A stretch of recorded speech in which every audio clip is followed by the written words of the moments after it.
Vamukasei muri yeZimbabwe kumativi mana enyika kwamuri kwakasiyana-siyana. Musi vatanhasi tine nyaya dzatinadzo dzakati wandei. Tatanga nyaya yedu Christmas. Soda kuti tiite Christmas with a difference. And you guys, I don't want to lie, I'm so grateful. Kufara kukuru mukati mangu nekuti tiri community inoshamisa, community, one community ine rudo. Takacreate WhatsApp group and vanhu vari kujoina. Nhasi zvakare ndichasiya link muzasumo kuitira kuti mujoine kana tikangokwana vanhu 20 tobva tatotanga kuunganidza mari yachona. Nyaya iri pekutanga iri kuti makadii tete, ndine nyaya yangu inondishungurudza uye pane zvinoitika muupenyu hwemwanasikana wangu mushure mekufa kwemurume wangu. Nyaya yangu yakadai, inine murume wangu taigara Joni, mwana takamuendesa kuna mama kuZimbabwe kunonzi kudande. Amai taivatumira zvese pamaholidays tichienda kunoona mwana ende mama vaisamboratidza kuti pane anything chaitika. Asi taiti kana taenda kumba mama vaichengera mwana zvekuti vaisatombotipa kana chance nemwana, uyezve mwana akanga ane mavanga pambiri wake. Takabvunza kuti ko mavanga aya ndei? Mama vakati mungazvitevedzere here musikanzwa izvi? Musikanzwa mwana anenge ari kumutserendende achitserendende mugomo, saka anouya ane musikanzwa. Isu ndobva tangoti munhuona mbuya vake hatina kumbotsetsekana nezvinhu zvakawanda. Taisvika pakudzokera kuJoni mai vachingochengera mwana vasingambotipi kana chance. Pakazoitika nhamo kuZimbabwe, ndokubva murume wangu aenda kuZimbabwe kurufu, ini handina kukwanisa kuenda. Murume wangu akazotaka kudzoka, ndokubva atanga kutemwa nemusoro. Takazama zvipatara zvese asi vaiti havana chavaiona, vachingomupa mapainkillers. Zvakatozoita serious kusvika tazodzokera naye kuZimbabwe. Murume wangu akazosara aonda kuita kunge mwana mudiki, ende zvekutoti waitofunga kuti pane mwana mudiki akarara ipapo ari munhu mukuru. Akazoshaika hake, asasati ashaika aigara achiti pane chinhu chiri kundirumwa ropa, pane chinhu chiri kundimwa ropa. Panhamo yake amai vaisada kugara mumba, mai vene chitunha. Handiti munoziva kuti kumusha mutumbi unenge uri mukitchen, asi amai vaiti ndiri kurwadziwa nemafiro akaita mwana wangu, ndiri kutadza kufema zvakawanda pamusaka pekuti mukitchen mune vanhu vakawanda. Amai vakabva vanogarawo pamusuwo, madzimai ariwo anganga ari mukati mukitchen. So panze pakazoita noise, vanhu vakatanga kutiza vachishedzera kuti nyoka. Ndokubva tabuda zvepaya. Mai havana kumbosomuka pavainge vakagara kana kuvhunduka, havana zvavo kuvhunduka, asi kwanzi nyoka yakanga yabuda pakanga pakagara mai ipapo. Ivo vakazongoti pamwe ndagara pamusoro pemwena wayo. Nyoka iya yakazourayiwa ndokupiswa, asi amai vakatozochema kudarika machembero avanga vachiita mwana wavo. Murume wangu aigara achiti ari kupera sekutaura kwandaita, ndiri kumwiwa ropa nenyoka. Asi munhu airwara hapana aizviteerera, taiti pamwe akurasika njere nekuti munhu ari kurwara. Murume achivigwa, ini nehama dzangu takabva tatobvawo ndokubva tadzokera kumusha kumasvingo kunova iko kumusha kwedu. Takati tapedza wiki ndikatanga kuona zvinhu zviti strange pamwana wangu. Mwana wangu akatanga kuita masounds enyoka manheru, uye aiva asina simba mumaoko.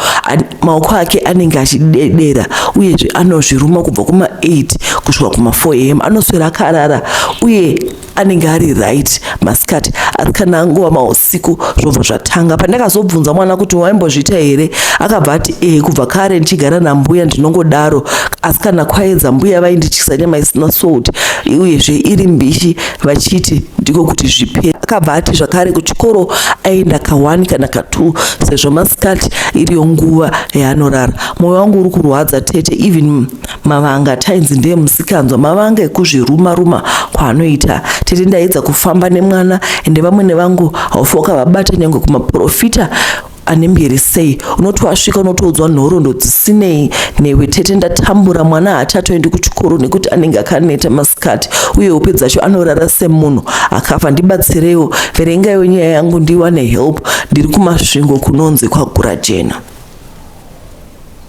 This is a very sad story because there's a child involved. Uyezve murume akashaya ende hanzi akafa zviri strange sekunzwa kwataita. Sometimes I try not kufungira ndikati aiwa kwavamwene havana zvavakaita, havana mhosva, vaichema mwana wavo. Asi manje pakazoita nyoka. Vedweka nyoka munoiwisisa here pano paiJopa panapa, ndikangoisa tambo newe inenge ino nyoka, vanhu vanouya vachichema kuti vedwe bvisai nyoka iyo, bvisai papikicha apa inyoka yandigadzira neAI. What about a real snake? amai pakaonekwa nyoka, amai vakatadza kusumuka, asi vamwe vanhu vakasumuka vakatiza vakati nyoka nyoka. Aiwa amai vakati bodozve pana nyoka, inyoka yandangogara zvayo pamwena. Saka dambudziko ravapo mandire kuti mwana anozviruma. This is strange. Mwana anoita zvakare masounds enyoka. Ndine hama yangu inini yaiita, ndine hama yangu inoita movements enyoka kana akavata zvinotyisa. Vabereki vedu pane zvimwe zvinhu zvavanoita sekutaura kwandakaita nezuro, zvinenge zviri strange, zvinhu zvinotyisa, and handizi kuti sei vachizviitisa pavana. Why do you do that? Zvinhu zvenyu, itai zvinhu zvenyu, but haikona kuda kuti muinheritise vazukuru zvinhu zvisina maturo. Asi ndinotenda kuti kune nyasha dzaJehovha. Mwari munomuisisa here? Mwari anozvifumura. Kana zvinhu zvatongofungwa kudai hakuna kwazvichamboenda. There's no problem too big that God cannot solve. Amai, ndinotvimba kuti mukatora mwana wenyu mukaenda naye kunonamatirwa. Kune vanonamata mumweya nemuzvokwadi, hapana dhimoni risingaperi. Pamwe mwana akatotemerwa izvezvi nyora hatizivi. Zvinhu zviri kuitika munyika umu zvakaoma. Mai vane mwana ari kuzhonyongoka, tingavabatsirawo sei? Because mwana nyaya kuzhonyongoka achizviruma. Saka anoona kuti hazvizonyazofamba zvakanaka. Mwana anoda kuti aite childhood yake yakanaka, tienda kuchikoro just like a normal child. Vana gogo zvimwe zvamunotiitirawo soka handisi kushora. Ndozati pana nagogo vanoona panapa, imuri vana gogo vechirungu zvaito, saka muchitoona YouTube. Asi pana mwana gogo vasingahli Mwari, vanoganga vachiita zvinhu zvavano kana gangai, asi musazviita pavana. Ini ndakaromba uyezve ndatambura nekuti ndakatyora mhiko, zita handichataure. Izvezvi chipatapata kukwira nekudzika kuti pamwe ndingawana rubatsiro kubva mudzin'anga, since pfuma yandinayo ndakaiwana nenzira yevanhu. Ini ndakati ndiri kuZimbabwe, ndaita zvangu basa rechigadhi pane imwe funeral parlour iriko kuZimbabwe. Ndakashanda kwemakore, pakazotanga kuiswa makosi echiundertaker. Ini ndakabva ndati during my off days angu ndaendawo kunoita kosi. Tarisiro yangu yaive kuti kuda nikapedza kosi semunhu aishanda mukambani umu, ndaizowanawo basa ndohorawo mari iri nane, asi hazvina kuita sekudaro. Ndakati ndaona kuti handisi kutorwa, ndakaramwa basa, ndobva ndauya zvangu kuJoni. Ndauya handina kutambura nekuwana basa iri nekuti kuno kuzere mafuneral parlour akawanda. So ndakashanda, ndobva ndaisa kamari kangu paside. Pfungwa yangu iri kuti nditangewo chikambani changu chekutransporta zvitunha kuzviendesa kuZimbabwe. Ini nemukwasha wangu aive netumari, asi aiva ari kuZimbabwe. Taive taronga kuvhura parlour iyi tese. Zvinhu zvabo handi pakutanga kujoinisa vanhu funeral parlour. Handiti munoziva kuti funeral parlour inenge ichida makastoma anenge achibhadhira kama monthly subscription. Kambani yakambostragula kuti tiwane makastoma because takanga tine mota 1 inoenda kuZimbabwe. Uyezve takanga tisina repetition, hapana aitiziva, saka hapana aida kutipa mabasa kunze kwevanhu vaya vanenge vari very desperate. Ini nemukwasha takaviga munhu mumwe chete. Mukusvika mukasha ati haatsano, hapana chiri kubuda, inda kusiya chitsvaka yenyu basa. Ndakatanga kufunga kuti saka ndotengesa here zvinhu zvese zvatanga tainvesta kapa business iri. Ndikaona kuti hazviiti, ndokubva ndangoti tsano, it's fine, ndichatengesa zvinhu ndokutumirai mari. Panguva iyi ndipo pandakabva ndaita pfungwa dzekunotsvaka mushonga kuti ndiite mari uyezve kuti ndiwane makastoma, basically Kuromba. Ndakaenda kuMozambique tete, ndainge ndanzwa nezven'anga yaishandira ikoko. Ndakasvika kuTete. Ndichisvika pamba peng'anga iyi ndakaona kuti yakanga isiri n'anga ye2 cents. Pamba payo pane yadhi yakakura seplot, mukati mune maguest house anosvikira isu tinenge tauya kuzoshandirwa. Ndaingonzwa kuti n'anga dzakasara, asi ndichisvika ndakava nekutenda kuti aiwa pano zvangu zvaita. Ndakabhuka kuona n'anga yangu ndokunzi ndaizoiona chifumi chacho, nekuti zuva iri ndakanzi ndizorore since ndaive ndarara ndichifamba. Ndakati ndapiwa room yangu ndakanzwa kufefeterwa nekuti mainge makanaka zvekuti ndakatombokanganwa kuti ndiri pang'anga.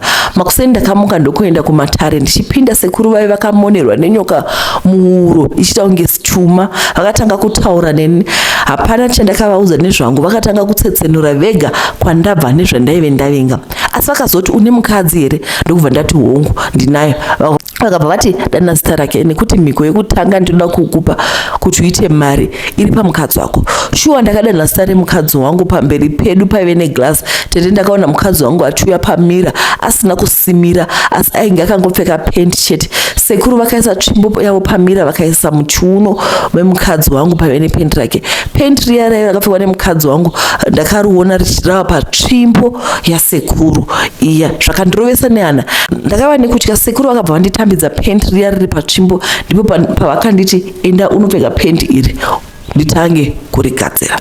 Ndakandopfeka pendi ramadhamu riya ndokudzoka ndikabuda ndikabuda nasekuru tikaenda kumakuva maviri aive pamba pasekuru, asi handizivi kuti aive makuva ane. Ndakanzi ndirare ipapo usiku hwose, ndakambobatwa nekutya, asi zvinhu zvekuromba zvinotoda kushinga. Ndakati ndakarara pamusoro peguva, ndakaisa mudumbu pasi nefesi pasi, musana uri mudenga. Ndakanzi ndo position ndaifanira kurara nayo, dzamara vauya kuzonditora.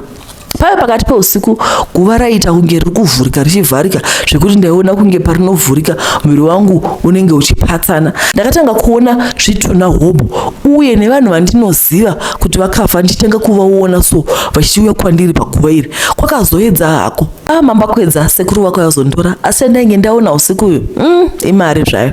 Kwachena sekuru vakauya vakanditi ndigare pamusoro peguva ndidye mushonga yavainge vabika kuti vandisimbisa. Vapedza vakati usabvisa pendi remukadzi wako, usari wache kunyange rikanhuhwa sei kutaura kwauchaitwa nenhunzi ndo mari yako. Ndakanzi ndisasangana nemukadzi wangu pabonde zveupenyu hwese uye ndisatoenda kwaari, asi ndomuchengeta ndichingotsika-tsika kuti ndouya basa rakandiwandira. Ndapedza handina umwe mushonga wandakazopiwa kunze kwependi randakanzi ndipfeke upenyu hwese, kunyange ndichigeza ndogeza riri pamuviri. Ndakadzoka kuJohn Tete, yakaita semajiki, maclients akatanga kuwanda ndokubhadhira tsano mari yezvinhu zvatainge tatenga zviya zvavaida zvebhizinesi ravo. Mukadzi wangu ndakamuudza nekuti n'anga yaive yati ndisamuvanzira, asi aisafanira kuzviti bufu kuna anyone. Ndiko kutanga kwandakaita uku, ndiko kutanga kwakaita bhizinesi rangu, ndichinotora zvitunha ndoita mapepa ekuti zvinoradzikwa kumusha. Ndiko kutanga kwandakaita bhizinesi rangu, ndichitora zvitunha ndogadzira mapepa ekuti zvinoradzikwa kumusha. Ndakasvika kutenga mota dzebasa dzakawanda nekuti pawiki ndaibudisa zvitunha 5 kuenda kumusha plus mamwewo maSouth African anenge achidawo help yangu. Panguva iyi ini ndaive ndati mukadzi wangu agare kuZimbabwe achigara nevana, mari ndakanga ndichitumira hapana chavaishayiwa. Asi manje ndakazongoti one day ndiri kubasa ndokubva ndatoona munhu atosvika kuJoni. Ini ndakashamisika kuti kwakanga auya sei, because ndaive ndamuudza kuti inini handichafaniri kuramba ndichimuona. Takaenda kumba akatanga kundiudza nyaya dzakawanda kusanganisira yekushaya pendi raiva arara akapfeka. Ini ndakabva ndarohwa nehana, ndakamhanya kunobvisa pendi randokuisa pasi pesiti apa rainge richinhuhwa tete. Musi uyu ndakasangana nemudzimai wangu pabonde, hana yakamborova yekutyora mhiko, asi ndakatoona kuti kuseni zvinhu zviri normal. So ndakapedza mwedzi ndichitoona kuti zvinhu hapana chachinja, zviri kungofaya. Ndakati vana vauye Joni ndokuuya ndokutanga kugara muri. Pendi iri ndairipfeka ndakubasa, ndakuenda kumba ndoribvisa. Papera 4 months chinhu chekuchanga chakaitika. Pane chitunha chakabva kuno chakunosvika kumusha, pakaitika chishamiso. Mota yekofini yakabvira ikatsva. Kepiri mota yakafa isati yasvika bode. Indakabva ndati regai ndimhanye ndinovapa yandaive ndinayo kuti vachipedzisa gwendo. Ndakaita sendiri kuona mutumbi uchibuda mukofi ndataive takatakura kuti tiise mune imwe mota. Ndokubva chitunha chiya chauya chikava chikandirova mbama. Ndozvandakaona. Ndakabva ndafenta ndikazomukira kuchipatara. Kubva dhei iri bhodhi iyoyo ndiyo yakava yekupedzisira kuenda kuZimu. Kunyange mota haina kudzoka, yakafira kuHarare. Chinonditambudza dzimwe nguva vakafa vaya ndinovaona vachiuya kwandiri kunyange masikati. Ndanetseka kuti ndiudze mukadzi chokwadi kuti pendi rako ndini ndinaro riri kumota yakanofira kuZimbabwe hazvitauriki, uye handizivi kuti richirimo here mumota pendi iroro. Kuti ndiende kuMozambique kuna sekuru ndofanira kuti ndiende nependi riya. Ndafamba kudzin'anga dzine mbiri muno muJoni, asi zviri kutoita worse every day. Chinondinetsa kuona vanhu vakafa vachiuya kwandiri. Ndiyo nyaya yangu vatete, ndiri kungofamba asi mwoyo mangu hamuna zororo. Imwe nguva ndakada kuzviuraya nekuzvikandira mumota, asi handina kukuvara kana kufa kwacho. Ndinoti ndakarara ndinoona murume akava first client yangu, ndabva kunoromba, anouya akabata shamu achindirova zvakaipa zvekuti ndinomuka ndakadhinda shamu. Wedweka upenyu hwakaoma, nyaya dzatinosangana nadzo dzakaoma dzinohlisa chokwadi. Tiri kubata mushonga for mabusiness. Handi muri kunzwa kwanzi vakatobata mushonga vakavata pamusoro peguva. Saka manje chandisingawisisi ndechekuti vanhu vaiuya kwavari vebusiness ava vakanga vari vanhu chaivo here kana kuti zvii, asi vakanga vari vanhu because kwanzi chitunha chakatobuda mukofini chikamborova. Nyaya yependi, pendi ravakabvisa riya ndiro rakanganisa zvese. Handizivi kuti tingaitawo sei kuvabatsira. Ngativabatsirei vane mazano ka ngativabatsirei. Nyaya yatinayo yekupedzisira, ndine nyaya yandisina kuverengera, nyaya dzacho dzakati wandei. Pane iyi futi yekuti kwanzi ndakapiwa mushonga weLucky. Manje dambudziko riripo nderekuti ndaakurara nevarume vese vari mumusha mandakawanikwa. Nyaya yangu yakatanga pakuti murume wangu akanga asingashande, ende hapana chinhu chakaoma sekushandira murume. Ini ndiri mudzimai anogara kumazuva kunzvimbo inonzi Ayondoko. Pandakasangana nemurume wangu taishanda tese papurazi, ende iye akanga achitori furomani. Asi zvakazoitika mai ndezvekuti pakaitwa hondo yeminda paya varungu vakadzorerwa, purazi redu rakazongovhara. Taive takurarama nekukorokoza gold murwizi, asi kuriwana taiwana shoma. Murume akasvika pakusarenda zvechikorokoza, saka ini kuchikorokoza ndakanga ndakungoenda nemwana wangu. Hapana chinorwadza sekuchengeta murume tete asina urwere huri paari. Tete taikorokoza, goridhe rakanga rakunetsa kuwana. Ndipo pakauya pfungwa yekuti ndinotsvaka mushonga weLucky. Ndakaenda ndikapiwa mushonga, asi wainzi hauna mhiko uye haushanduke. Mushonga uyu ndakaupiwa yaive cooking oil yakaita seyakatsva, ine kashizha kanenge kebete riya rine bhachi, asi mafuta aya aive nekakunhuhwa, so ndakanzi ndipote ndichizora pese pandada kunoshava. Kana apera ndaive ndanzi ndisawatutsire. Uyezve mushonga uyu ndakaupiwa nevakuru vezvigura. Zora mushonga uyu kwe2 months ndikatanga kuona chanduko kumakumba. Ndakanga ndakubata magrams egoridhe every day. Ndakatozosvika pakutotengesawo magrams aya, ndikabva ndatotengawo tumota twangu tokuitawo mushikashika twaive turi 2. Ndakazosiya zvegold ndikatanga kuita zvemushikashika. Asi papera makore 5 ndakatanga kunzwa kuda kurara nabamunini, munin'ina womurume wangu. Ndakatanga kurara nawo, ivo vaisaramba tete. Ndakarara zvakare nabamunini, mukoma womurume. Ndakasvika pakuda kurara zvakare nababa vanobereka murume wangu. Zvinoitika ini handizvinzwisisi tete. Ndikafunga kuti nhasi ndoda kuita bonde nababa, ndinotosanganawo panzvimbo tobva tatoitawo bonde. Kana kuti murume wangu anotongobuda atezvara vangu votosvika toita bonde. Same kuda nabamunini zvinongoitika tete. Zvasvika papoint yekuti vese vanozviziva, asi hapana ane simba rekubvunza nezvazvo.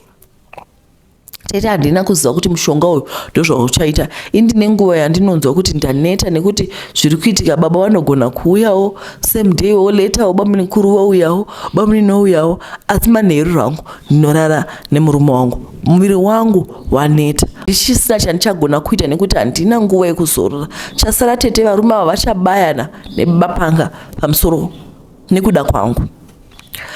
Vatete mukuru wezviguru akafa kare, ene ndakazama kumboendawo kunobatsirwa, asi ndakanzi ndinofanira kuunganidza mhuri yemurume wangu. Poitwa dare navamwene vangu varipo, ndoreurira. Ndadaro varume ava vanobva vabengenuka.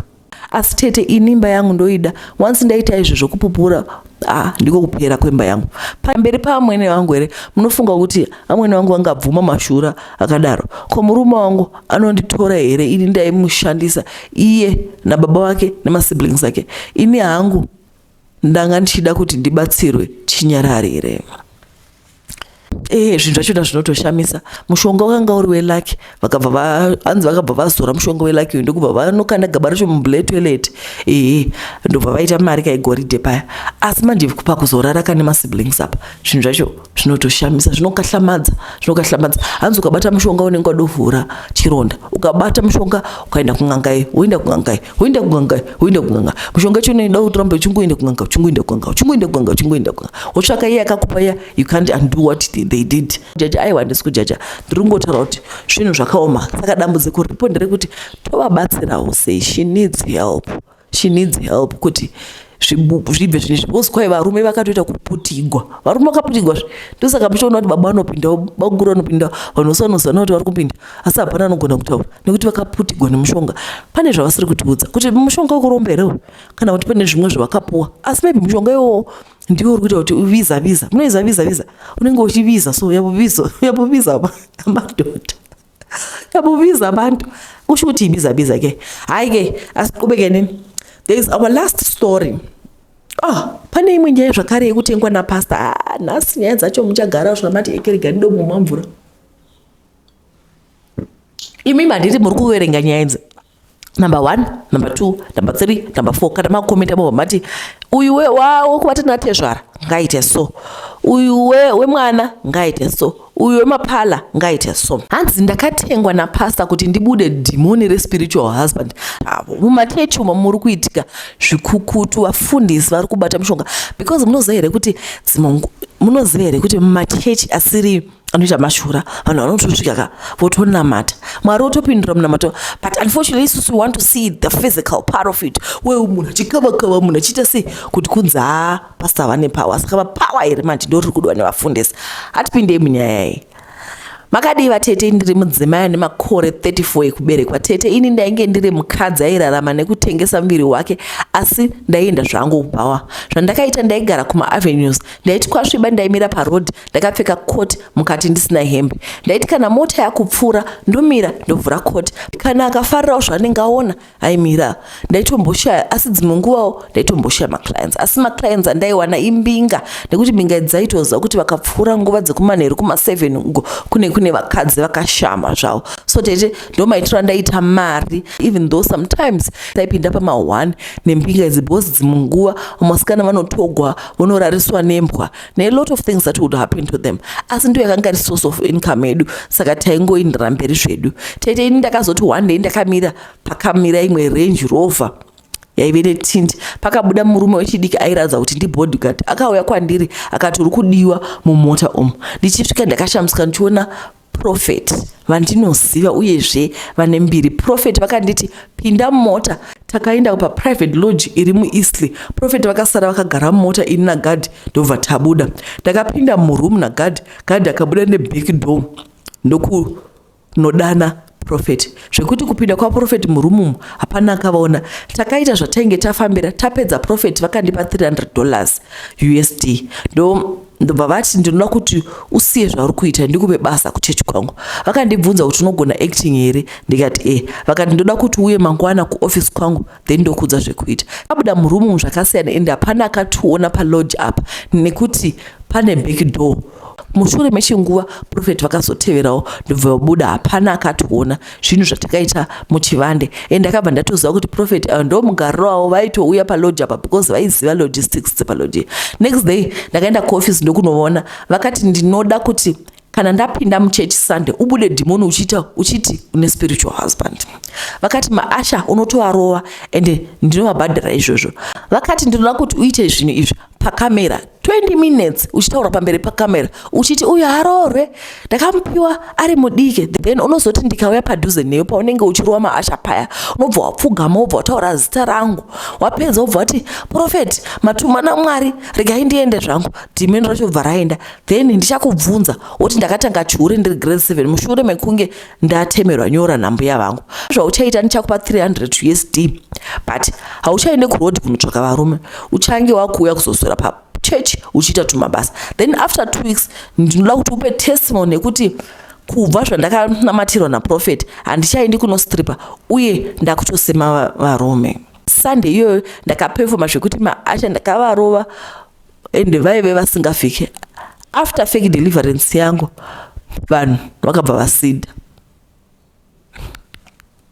Tete ndakati ndapa matestimony ese aya, ndakatanga kugara imba yandainge ndapiwa naprofeti, ndikatanga kuswera ndiri church ndiri kuoffice ndichiita tumabasa. Asi tete ndakatanga kuti ave manheru ndairara nemurume wandisingazivi. Ndaiti ndamuka ndotoona kuhope kuti zvandanga ndichirota ichokwadi, nekuti ndaiona ndakatota. Ndakanoudza prophet vakati maybe unenge wasuwa murume. Prophet ndobva vati next time kana ukarota zvinhu izvi unouya unondidana ndorara newe. Vakabva vandipa mari zvakare. Ndakatanga kurota ndine nhumbu, pamwe ndikatanga kurota ndatova nemwana ndichiyambusa. Tete mazama angu anotobuda mukaka izvezvi. Zvinhu zvinondinetsa prophet ndaivaudza, asi ndakatoona kuti vari kuramba vachindishandisa. Ndakatya pakutiza chechi yavo, kubva zvandabva zvatova wese. Tete ndinoona murume anouya achirara neni kwandiri kufamba. Tete ndakanzi ndakaitwa mukadzi napasta, uyezve vane zvavari kundishandisa kuti vanhu varambe vachiuya kuchechi kwavo. Tete pandaita zvechifamba ndaisarota hope idzi, ndakazozvitangawo ndatorwa naprofeti. Ndinoda help nekuti profeti pavakatsika pakakura panoda munhu wemweya ane makwenzi. Hanzi havasi vese vanoti Mwari vachaona denga, vasi vese vanoti Mwari vanenge vachidana zita raJehovha pachokwadi. Mungu watukwai maprofita ari kubhadhara vanhu kuti aite masaramosi, zvinova izvo zvinhu zvinokahlamadza, zvinhu zvinohlisa. Kana mwana wevanhu zvinova izvo zvinhu zvakahlamadza, zvinova izvo zvinhu zvinohlisa. Anyway, toita sei? Hanzi be aware in the last days, be aware of sheep. Why be aware of sheep? Vanouya vakaita sei? Vakapfeka clothing of mauvu. Ndizvo vatiri kuona izvi. Proof. Imi kana muchida maprofita ndokuziva kuti munofarira maprofita muchienda kumachechi. Guys, can you just learn to open your eyes? Vurai maziso. Pai test them unto the word. Anditi munovatesta maprofita enyu muchiona kuti vari kutaura shoko raMwari here, kana kuti mbiri yese iri kuenda kwavari, mbiri iri kuenda kuna Mwari, mbiri ndeyaMwari. Anditi but mukangona mbiri yakuenda kuna profeti tichivabhiga vanobata minana ende tinoda minana. Hezvo manje munhu anogoma aitisiwa zvinhu zvaasingazivi. This is a very sad story. Handizivi kuti tovaendesa kumakwenzi here sister kana kuti toenda kuna Mwari. Ini personally zvangu masolution angu ose ndinoti there is no problem too big that God cannot solve, because munhu ari kunyebedzera. Munoziva here kuti dima nelight hazvisangane, Jesu naSatani hazvisangane. Pakanyatsoita Jesu wemachokwadi, zvese zverima zvinotiza. Handidi kunyeperai, makwenzi akasikwa naJesu. Why don't we go to the Creator? Makwenzi, mvura, matombo, prophet, zvese zvakasikwa naMwari. Kana kuri kuti uri munhu anobelieve in a higher power, because there is a higher power. Isusu hatina control over our lives. There is one. Why don't we take our problems to the one who created, to the creator of matombo? Muri kuzwa zvandaura? Nhasi ndiri kukuparidzirai mangwanani ano.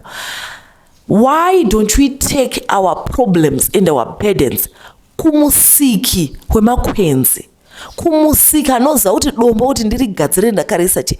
Why are we putting our faith mudombo more than muna Mwari? My sister, whatever you're going through, take it to the Lord in prayer. Iwe personally ndagara ndichikuudzai kuti pamberi paMwari tose takaenzana. Of course pane mamwe problems anotoda kuti ubatanewo nevamwe vakatsipa pamweya, those who are strong in spirit. Monamata vachikukumbira, once you pray for me I pray for you, vachiita intercessory prayer, vachikunamatirawo on your behalf. Munofunga kuti Mwari havanzwi? Muzivi Mwari imi? Mwari haana zita rinonyadzisiwa. Mwari havanyadzisiwi. Muri kunzwa? Mwari tikati Mwari, nhasi dambudziko riripo ndeiri dambudziko iri, kana tozviziva vanhu zvinopera zvakanaka. My sister, tsvakai vanhu vamunobatana navo, modana zita raJehovha mumweya nemuzvokwadi. Mwari vanokunzwai. Ende munoziva here kuti unotiwa kuti izvi kai zvandichazvidi izvi. Ndakamboti ndaita problem yekuti kana ndakarara ndoruta njimanyisiwa, but manje vanhu vanondimanyisa havandibati. Saka mamanyisiro avanoita manje ndinoti kana ndikamanya ndotsika pasi, ndobva ndaita kunge ndiri kufly ndonomara ndotsika pasi, havafi vakandibata. Saka zvinhu izvi ndaizviita kana ndikaenda kucertain household. Hamangona mazita tauri mazita vanhu. Ndikaenda kucertain household ndaizviita. Ndobva ndakati ndagara ndikaona kuti no man, this is too much. I go back again this day to this certain household. Ndadzoka first night ndabva ndamanyisiwa. Zvinhu zvandakaguma 10 years ago.